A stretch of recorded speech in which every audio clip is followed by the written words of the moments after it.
Doctor Ramdhari Singh Dinkar की पंक्तियां share करना चाहूंगा कि खींचो न कमानों को न तलवार निकालो, खींचो न कमानों को न तलवार निकालो, जब तोप मुकाबिल हो तो अखबार निकालो, तो अखबार निकालो। आसान है बम फोड़ना, तलवार चलाना, मुश्किल है आज दोस्तों अखबार चलाना। और दुकान पुस्तकों की खोल कर मैं दुखी हूँ, वो खुश है जिसने सीखा बियर बार चलाना, वो खुश है। निकले चार पंक्तियां की हर पल खुशियों की खबर दे आपको, शोहरत झोली भर भर दे आपको, और मैं तो कुछ देने के काबिल नहीं, मेरा खुदा लंबी उम्र दे आपको, लंबी उम्र। की दवा है दोस्ती, शीतल मंद सुगंधित हवा है दोस्ती, और पूजने वालों की कमी है, वरना इस जमी पर खुदा है दोस्ती, वरना इस जमी पर। तालियां बजा दो। देखिए बीमा क्या जहाँ नाली ना हो, वो खिड़की के यहाँ जहाँ जाली ना हो, वो बाग क्या जहाँ माली ना हो, वो पेड़ क्या जहाँ डाली ना हो, होंठ क्या जिसमें लाली ना हो, वो कान क्या जिसमें बाली ना हो, और वो प्रोग्राम क्या जिसमें। ये इतना बढ़िया साउंड सिस्टम लाया है इस भाई ने। मैं आयोजक समिति से आग्रह करूंगा कि इसको पद्मश्री दिलवाओ, और यदि पद्मश्री नहीं दिलवा सकते, प्रणाम करता हूँ, खास करके महिलाओं के त्याग को प्रणाम करता हूँ। सास बहू के इतने अच्छे अच्छे सीरियल त्याग के यहाँ आई हूँ, उनके त्याग को प्रणाम करता हूँ। बुजुर्ग बैठे हैं, उनको अंतिम प्रणाम करता हूँ। हो सकता है अगले बार प्रोग्राम में बुजुर्गों का तहे दिल से जो हरदम ध्यान रखते हैं, बुजुर्गों के सम्मान में, बुजुर्गों का तहे दिल से जो हरदम ध्यान रखते हैं, उन्हीं के सर पे आके हाथ खुद भगवान रखते हैं, और मोहब्बत फूल खुशियां और दुआएं पोटली भर के हम अपने साथ यारों बस यही सामान रखते हैं, सामान रखते हैं। बुजुर्गों का क्यों खड़े हो? तो लोग भाई साहब विधानसभा चुनाव में खड़े होने को नहीं मिला, कम से कम कार्यक्रम में तो खड़े हो जाने दो, तो कहीं भी तो खड़े होने को मिले। अभी भाई साहब एक एजेंसी ने, आदरणीय पत्रकार लोग विडंबनाओं पे, विसंगतियों पे, विद्रूपताओं पे कलम चलाते हैं, एक व्यंग्यकार की सूक्ष्म दृष्टि कहाँ जाती है देखिएगा। अभी एक एजेंसी ने विज्ञापन निकाला कि हम विधानसभा की टिकट वितरण कर रहे हैं, जिसको विधानसभा की टिकट चाहिए वो हमारे कार्यालय में आए, आवेदन करे। 3 शर्तों में से कोई एक आध भी शर्त पूरी करे। पहली शर्त, जो देश के खातिर कभी जेल गया हो। दूसरा, जिसने कोई सार्वजनिक सेवा की हो, और या तो तीसरा, जिसके मन में देश के लिए कोई भावी कार्य योजना हो। ऐसे व्यक्ति आए, अप्लाई करें, हम उनको विधानसभा की टिकट देंगे। राज्य के और हाँ भाई साहब, अरे भाई साहब ने मुझे पटरी से उधर ले जा लिया। हर चीज का एक ही हल, हर समस्या का एक ही हल, एल्कोहल। वाह भाई, क्या खूब खूबी है मेरे शराबी दीवाने में, क्या खूब खूबी है राशिद भाई, क्या खूब खूबी है मेरे इस शराबी दीवाने में। कल ही जेल से निकला, आज फिर थाने में। वो बस स्टैंड पलारी के पान ठेला के पीछे एक आदमी नीट पी रहा था। मैंने कहा यार गजब कर रहे हो, नीट पी रहे हो, थोड़ा बहुत पानी तो मिला लो। बोले भाई साहब, हमें दारू में पानी मिलाने की जरूरत नहीं है, दारू देख के हमारे मुंह में वैसे ही पानी आ जाता है। मैं बस स्टैंड में थोड़ी और आगे गया, एक अंडे की दुकान, राशिद भाई, एक अंडे की दुकान बस स्टैंड में, अंडे की दुकान में एक मुर्गी पहुंच गई।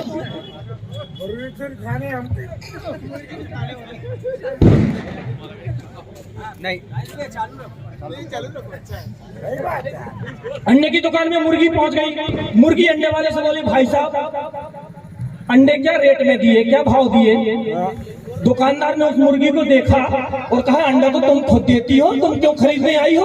अंडा तो तुम ही देती हो, वैसे मैं 10 रुपए का एक अंडा देता हूँ, पर तुम क्यों लेने आई हो? अंडा तो तुम खुद ही देती हो। मुर्गी बोली नहीं, आजकल मैं अंडा नहीं देती। बोले क्यों नहीं देती? बोले मेरे मुर्गे ने बोला कि 10 रुपए के खातिर अपना फिक्र मत खराब कर। समझकर फर्ज निभाते रहते हैं, किश्तों में कुछ कर्ज चुकाते रहते हैं। दुनिया हमको रोज रुलाते रहती है, हम दुनिया को रोज हंसाते रहते हैं, हम दुनिया को रोज हंसाते रहते हैं। प्रकार के जीव हैं, लेकिन 83,99,999 प्रकार के जीव कभी नहीं हंसते। कभी आपने कोई गधे को हंसता देखा है? कोई जानवर नहीं हंसता, कोई पक्षी नहीं हंसता, केवल मनुष्य को हंसने का सौभाग्य मिला। अब वो आपकी बिरादरी वाला है, आप ज्यादा समझ सकते हो। गधा कभी हंसता नहीं है, और यदि कभी गधा हंसे तो समझ लेना कि वो मनुष्य होने की तैयारी कर रहा है, और यदि कोई मनुष्य ना हंसे तो समझ लेना कि वो हंसो यार, भविष्य से स्वागत है। इनका कहना है शीशी बोतल, बहुत सही। शीशी और बोतल के बगैर किसी का काम नहीं चलता। बताइए काम चलता हो? जब बच्चा शिशु अवस्था में रहता है, आदरणीय मंच, जब बच्चा शिशु अवस्था में रहता है तो उसको दूध की बोतल, जब किशोर अवस्था में आ जाता है तो उसको टॉनिक की बोतल, जब वो युवा अवस्था में आ जाता है तो उसको बियर की बोतल, वृद्धावस्था में आ जाता है तो ग्लूकोज की बोतल, और निपट गया तो गंगा जल की बोतल। तुमने प्रॉमिस किया था कि नहीं पीऊंगा, तुम आज क्यों पी रहे हो? बोले मेरे डॉक्टर ने कहा है कि दवा दारू लेते रहना, तो दवा तो मैंने सुबह ले लिया था और शाम को दारू ले। बोले तुमने कल भी पिया था, कल क्यों पिए थे? बोले मैं वैद्य के पास गया था, वैद्य ने कहा था कि आज वाइन लेना, तो मैं आज वाइन ले रहा हूँ। बोले आज वाइन लेना, आज वाइन ले रहा हूँ। बोले तुम परसों भी पिए थे? बोले परसों तो मैं बच्चों के खातिर पिया था। बोले अच्छा, बच्चों के खातिर क्यों? अरे भाई दिवाली आ रही है, बच्चों को रॉकेट छोड़ने के लिए खाली बोतल चाहिए कि नहीं, तो मैं उनका प्रबंध कर रहा हूँ। इस तरह से वो कहीं से भी बहाना। अच्छा, बोले वो आप उसके पहले भी पिए थे? बोले उसके पहले पिए थे तो अपने ससुर जी के कारण पिया था, या तेरे पिता के कारण पिया था। बोले मेरे पिता ने कब बोला कि तुम पियो? क्यों? याद करो, जब अपनी शादी हुई थी तो ससुर जी ने क्या बोला था कि तुम दोनों मिलकर घर बार चलाना, दोनों मिलकर घर बार संभालना। तो घर तो तुम संभाल ही रही हो, बार में संभाल रहा हूं। के नैन गीले हो नहीं सकते, भरो मत आह उनके नैन गीले हो नहीं सकते। और जो पत्थर दिल हैं वो हरगिज लचीले हो नहीं सकते। और माना कि तेरी बेटी सुंदर है गुणों की खान भी, लेकिन बिना रुपयों के उसके हाथ पीले हो नहीं सकते। बिना रुपयों के उसके नन्हे मुन्ने बच्चे आए। आजकल के बच्चों को बच्चा नहीं समझना, आजकल के बच्चे बड़े एडवांस। KG2 को एक लड़का ने KG1 की लड़की को प्रपोज कर दिया। बोले आई लव यू, मुझसे शादी कर लोगी? वो बोली नहीं करती। बोले कर लेना? नहीं करती। बोले कर लेना, कल को टॉफी दूंगा। वो बोली नहीं, मेरी किसी और से कुरकुरे में बात हो गई। बच्चे बड़े एडवांस। भाई साहब एक स्कूल में टीचर गया, 2-4 प्रश्न किया, बच्चे ने फटाफट जवाब दिया।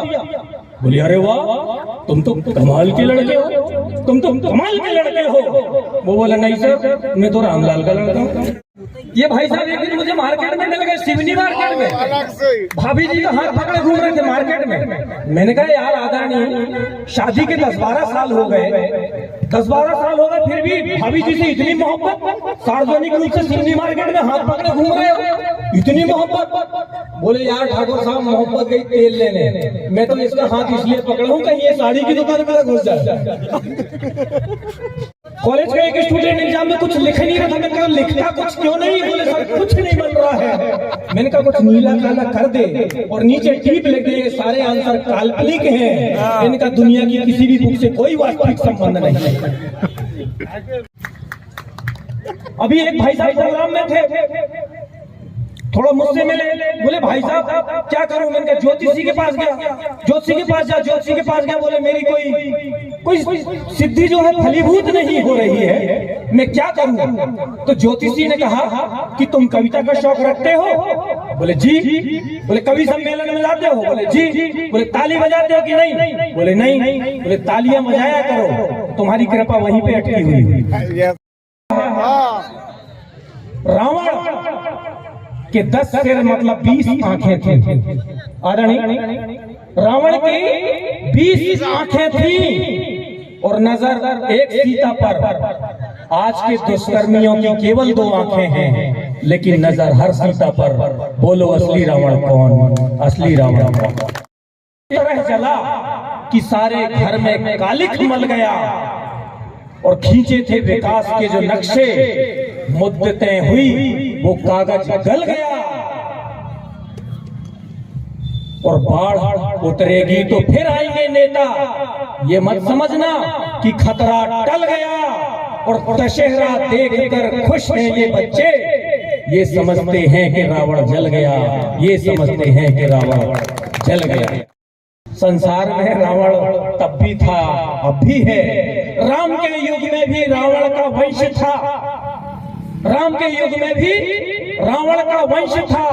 कृष्ण के युग में भी मौजूद कंस था। इतिहास में ऐसा दिन कभी नहीं आया जब सरोवर पर बतख नहीं केवल हंस था, केवल हंस था। मैं समझ में पा रहा हूँ कि प्रिंसिपल साहब एक दिन क्लास में आए, बोले बच्चों सच्चे मन से सच्चे दिल से जो भी मुराद मांगो वो पूरी जरूर होती है। सच्चे मन से सच्चे दिल से जो मांगो वो मुराद जरूर पूरी होती है। एक बोला रहने दो सर, ऐसा होने लगता तो आज आप हमारे सर जी नहीं बल्कि ससुर जी होते। फिर एक बार प्रिंसिपल साहब आए क्लास में, बोले दिल लगा के पढ़ाई करो, दिल लगा के पढ़ाई करो। एक बोला दिल लगाने के बाद पढ़ाई होती कहाँ है सर? जमाना कितना बदल गया है साहब, दिल लगाने के बाद पढ़ाई होती कहाँ है? ब्रह्मा गुरु विष्णु गुरु देवो महेश्वरा। आजकल गुरु टीवी, गुरु सीडी, गुरु देवो कंप्यूटर, गुरु साक्षात मोबाइल। तस्मै श्री रिमोटाय नमः, तस्मै श्री रिमोटाय। काग चेष्टा वको ध्यानम स्वान निद्रस्तथैव। लेकिन आजकल फिल्म चेष्टा इश्क ध्यानम घोर निद्रस्तथैव।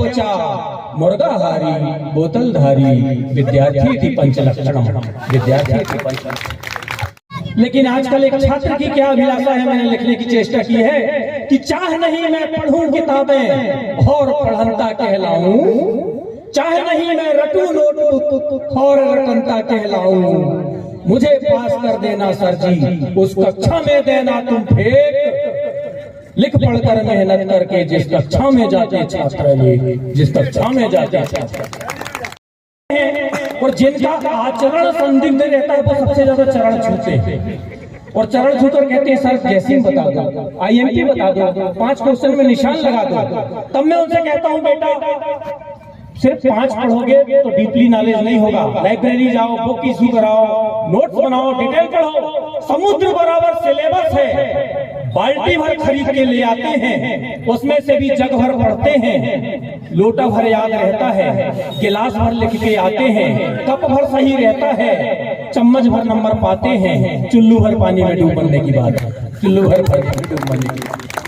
बच्चों को सबने शपथ दिलाई स्टाफ ने कि बच्चों आप शपथ लो, कसम खाओ, प्रतिज्ञा लो कि आज के बाद बीड़ी, दारू, सिगरेट, गांजा, चिलम, तंबाकू इनका सेवन नहीं करोगे, कोई भी तरह का नशा नहीं करोगे। प्रतिज्ञा लो कि नशा नहीं करोगे, संकल्प लो नशा नहीं करोगे, और वक्त पड़ा तो देश के लिए अपनी जान भी दे दोगे। एक बोला दे देंगे सर, बिना नशे की ऐसी जिंदगी जी के करेंगे भी क्या? टीचर ने एक बार पूछा व्हाट इज अपेंडिसाइटिस हाइपरटाइटिस डिसऑर्डर। बच्चा बोले अम्बा जाम्बा लांबा। टीचर ने बोला ये क्या है? बोले सर पहले आप बताइए कि वो क्या था। जमाना कितना बदल गया है राशिद गौरी भाई। कहाँ राशिद भाई पता नहीं कहाँ चले गए, कोई का फोन आ गया। इतनी रात को दो ही लोगों के फोन आ सकते हैं, या तो उधार वाले का या जुगाड़ वाले का। इनकी इकलौती जायज पत्नी ने इनसे प्रश्न किया, ए जी मैं आपको कैसी लग रही हूँ? परिहार जी बोले तुम तो हजारों में एक लग रही हो। भाभी जी नाराज हो गई, बोले यदि मैं हजारों में एक हूँ तो बाकी 999 कौन है? बातों को पकड़ लेती है महिलाएं। बोले सच बताओ मुझे कितना प्यार करते हो? परिहार जी बोले मैं तुमसे इतना प्यार करता हूँ, इतना प्यार करता हूँ, जी चाहता है तुम्हारी जैसी एक और ले आऊं। भाभी जी ने बोली ये बताओ, परिहार जी और भाभी जी की नोक-झोंक चल रही थी। एक दिन भाभी जी बोली, परिहार जी अपने पड़ोसन झगड़ रहे हैं, लड़ाई हो रही है, पड़ोस में पड़ोसन झगड़ रहे हैं, आप जाते क्यों नहीं? आप उनके घर जाकर समझाते क्यों नहीं? परिहार जी बोले मैं उनके घर एक दो बार गया था, ये झगड़ा उसी का नतीजा। बताओ मेरी भाई मुझसे एक दिन बोली तुम कविता लिखते हो, मेरे लिए 2 लाइन लिखो। तो मैंने अपनी पत्नी के लिए 2 लाइन लिखा। पहली लाइन मैंने कहा तुम मेरी जिंदगी हो, बेजा खुश हुई, तुम मेरी जिंदगी हो। दूसरी लाइन सुनाओ, बोले मैंने कहा लानत है ऐसी जिंदगी में। मनोज ठाकुर जी, आदरणीय मनोज ठाकुर जी हमारे समाज के बहुत ही सक्रिय कार्यकर्ता, और एक बार आदरणीय मनोज ठाकुर जी के लिए जोरदार तालियां होनी चाहिए। स्वागत है आदरणीय मनोज साहब, स्वागत है आपका कि जहमत उठा के आप जो तशरीफ लाए हैं, जहमत उठा के यानी कष्ट उठाकर, नहीं तो कहोगे क्या चीज उठा के लाए, कहाँ रखा है वो लाए थे, जो इसको लाए थे उठा के। कुछ लोग ऐसा भी अर्थ लगाते हैं कि जहमत उठा के आप जो तशरीफ लाए हैं, फूलों की क्या बिसात, हम दिल भी बिछाए हैं, हम दिल भी बिछाए हैं। आप सभी का दिल से स्वागत है, दिल से हार्दिक अभिनंदन है। तो इन्होंने अपनी पत्नी से पूछा, इकलौती जायज पत्नी से, कि क्यों कल को यदि मुझे कुछ हो गया तो तुम क्या करोगी? तो भाभी बोली यदि तुमको कुछ हो गया तो मैं अपनी छोटी बहन के साथ रहूंगी। फिर भाभी बोली अच्छा, और यदि कल को मुझे कुछ हो गया तो तुम क्या करोगे? बोले मैं भी तुम्हारी छोटी बहन के साथ रह लूंगी। बच्चे ने दादा से पूछा कि दादाजी अर्थव्यवस्था क्या होती है?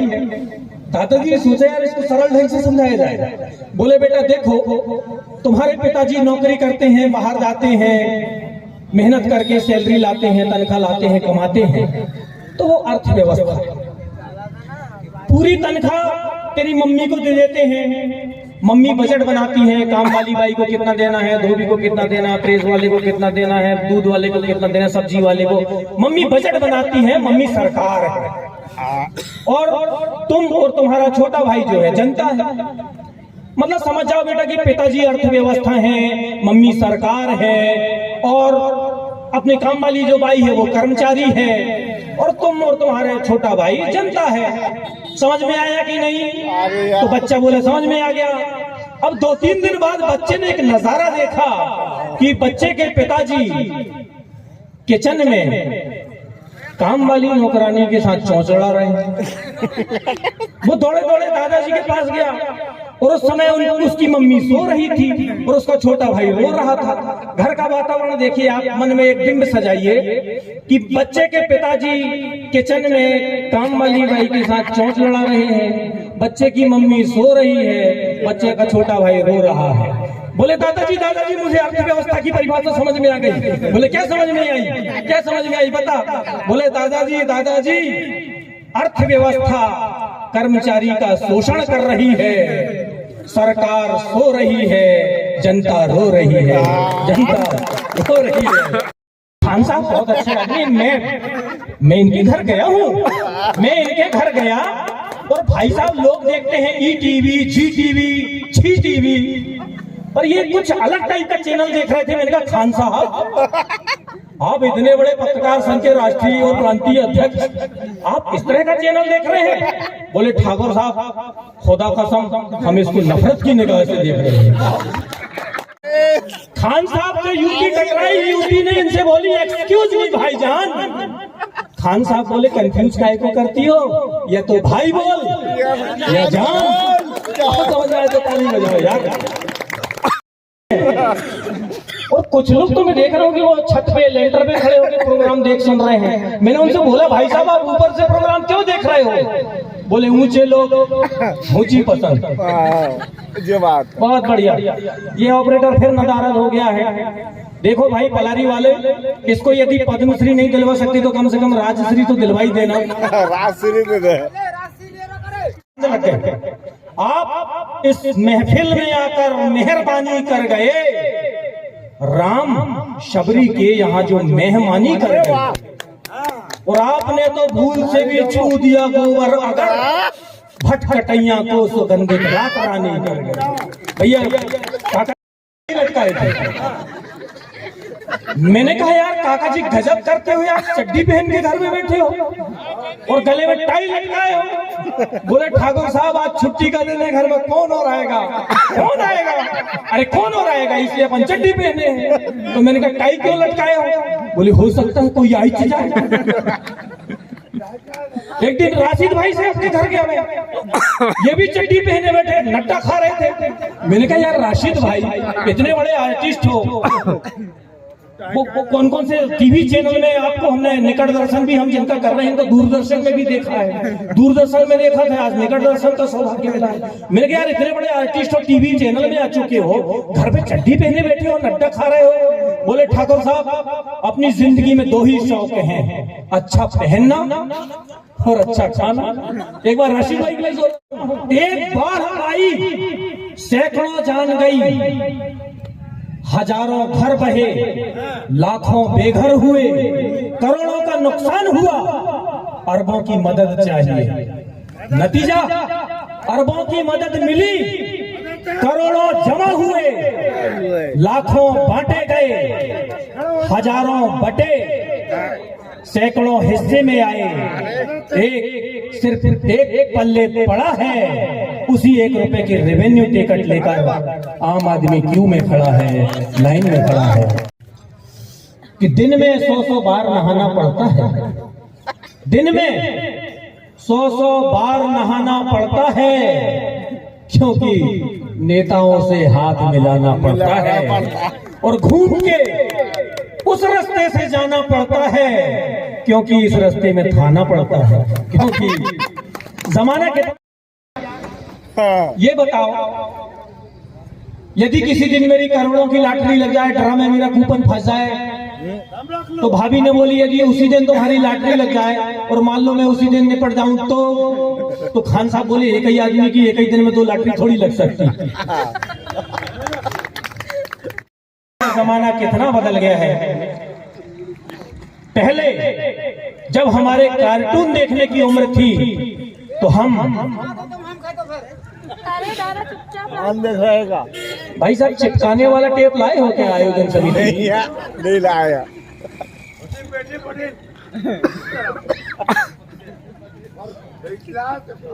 अच्छा लग रहा है, बढ़िया। भाई साहब बंद करें। अलविदा तो कहना ही पड़ता है क्योंकि मुलाकात चंद लम्हों की है। चंद लम्हों की मुलाकात बहुत खलती है, डूबी तन्हाइयों में रात बहुत खलती है, वो मिलेंगे फिर जाने का, ये बात बहुत खलती है, ये बात बहुत खलती है, और तमाम दिन तो शोरगुल में काट लेते हैं, डूबी तन्हाइयों में रात बहुत खलती है। बढ़िया गए साहब, नीरज जी के घर एक दिन गया मैं, इन्होंने एक कुत्ता पाला हुआ है। नीरज जी ने एक कुत्ता पाला हुआ है। मैं जब इनके घर गया तो एक कुत्ता की पूंछ में पाइप डाल रहे थे। मैंने कहा यार नीरज जी नाहक परेशान हो रहे हो, व्यर्थ परिश्रम कर रहे हो, कुत्ता की पूंछ में पाइप डाल रहे हो। कहावत है कि कुत्ता की पूंछ में 12 साल में पोंगरी डालोगे तो पूंछ सीधी नहीं होगी। तो बोले ठाकुर साहब हम इसकी पूंछ सीधी थोड़ी कर रहे हैं, हम तो पाइप टेढ़ा कर रहे हैं, ये हमारी स्टाइल है। मनोज ठाकुर जी इनकी जो वाइफ है, बोले ए जी मैं पत्नी व्रता हूँ, आपका बहुत रिस्पेक्ट करती हूँ, आपका बहुत सम्मान करती हूँ। मनोज ठाकुर जी बोले कैसे, कैसा सम्मान करती हूँ? बोले ए जी यदि आप सोफा में बैठोगे ना तो मैं चेयर में बैठूंगी, मेरी जगह तो आपके चरणों में है। आप सोफा में बैठोगे तो मैं चेयर में बैठूंगी। अच्छा, और यदि मैं चेयर में बैठूं तो आप चेयर में बैठोगे तो मैं स्टूल में बैठ जाऊंगी। अच्छा, मनोज जी बोले और यदि मैं स्टूल में बैठ जाऊं तो इनकी वाइफ बोली आप स्टूल में बैठोगे तो मैं जमीन में बैठूंगी। तो ये बोले यदि मैं जमीन में बैठूं तो वो बोली मैं गड्ढा खोद के गड्ढे में बैठ जाऊंगी। तो मनोज जी बोले यदि मैं गड्ढे के अंदर बैठूं तो वो बोली ऊपर से मैं माटी फूल दूंगी।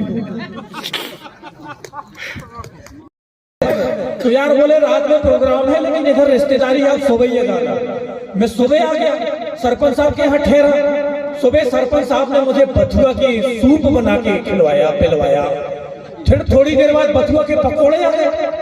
फिर दोपहर में बथुआ की साग, बथुआ की भाजी, फिर शाम के समय फिर बथुआ की भजिया। फिर रात का जब भोजन बना तो सरपंच साहब ने मुझे फिर परोसा बथुआ के साग, बथुआ का सालन, बथुआ के पराठे। मैंने कहा यार सरपंच साहब, सुबह से लेकर रात तक यदि बथुआ ही खिलाना था तो मुझे बथुआ के खेत में छोड़ देते, मैं खुद ही चर लेता। इधर कष्ट करने की जरूरत क्या थी? राशिद भाई, नए कमरों में अब चीजें पुरानी कौन रखता है? शहरों में परिंदों के लिए पानी कौन रखता है? और हम ही ने थामे रखा है गिरती हुई दीवार को, वरना सलीके से बुजुर्गों की निशानी कौन रखता है? कौन रखता है? तू जरा भी साथ दे तो और बात है, और चलने को तो एक पांव से भी चल लेते हैं लोग, पर दूसरा भी साथ दे तो और बात है, और बात है। और हंसू या यह क्रम है संसार का, और कर्मवीर को फर्क न पड़ता किसी जीत या हार का। जो भी होता है घटनाक्रम रचता स्वयं विधाता है। आज लगे जो दंड वही कल पुरस्कार बन जाता है, पुरस्कार बन जाता है। जिन लोगों को पुरस्कार मिला आयोजन समिति की ओर से बहुत बहुत बधाई, शुभकामनाएं। और जिन लोगों को नहीं मिला वो अगले वर्ष फिर प्रयास करें, क्योंकि जिंदगी की यही रीत है, हार के बाद ही जीत है। शुक्रिया, धन्यवाद। राशिद गौरी भाई आपको विशेष धन्यवाद, मुझे सब लोगों से रूबरू कराया। शपथ है, शुभ रात्रि, नमस्कार।